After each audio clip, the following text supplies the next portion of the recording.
and it was a real true moment of self-awareness where I had to look deep inside and look in the mirror and say, what am I good at? What do I suck at? And on the way out, my last day at Vayner, Gary said the most important words of advice to me. He said, stop focusing on the things you suck at and double down on your strengths. And we're not talking about subtle things that you could fix. We're talking about major things career-wise. Like, you know what? I suck at math. Why am I an accountant, right? You know what I mean? I'm just giving you an example there. But the words of doubling down on your strengths are what resonated. And I do this well. I build relationships. And I know the ad and marketing industry. And where could I leverage that? And during that last conversation with Gary at the time, I mentioned recruiting, and his eyes lit up and he said, you'd be a fantastic recruiter.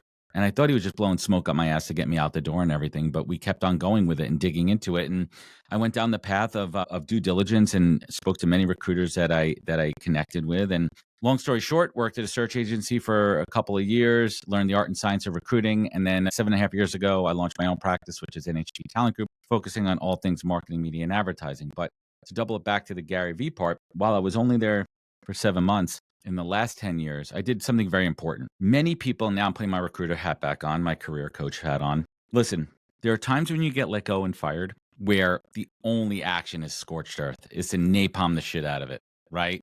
Just drop bombs on it.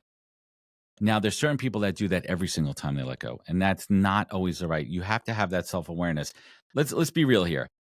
The majority of people that get let go or fired, they know that they're going to get fired. They know that there's performance issues. Either you're not performing and doing the job you're hired for, or the company's been talking to you. Yes, there are those outlier cases where, oh my God, I can't believe that I got, right? Let's keep it real here. You know if you're not doing your job well.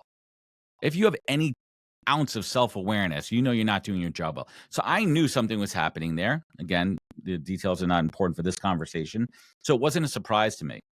But I wasn't prepared to deal with the repercussions. I wasn't prepared to deal with that radical moment, the moment of radical self-awareness, Bradley, where I had to say, okay, now what? Now what?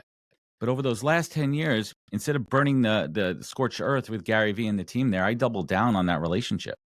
And it's paid dividends as far as relationship building and opportunities and just doing things the right way. And I want more people to really think about that point right there. Listen, shit happens. Take ownership of it. But you've put a lot of time into building that relationship in your career. How could you still leverage it? People aren't expecting you to do that. It's a very different approach that works if you do it right.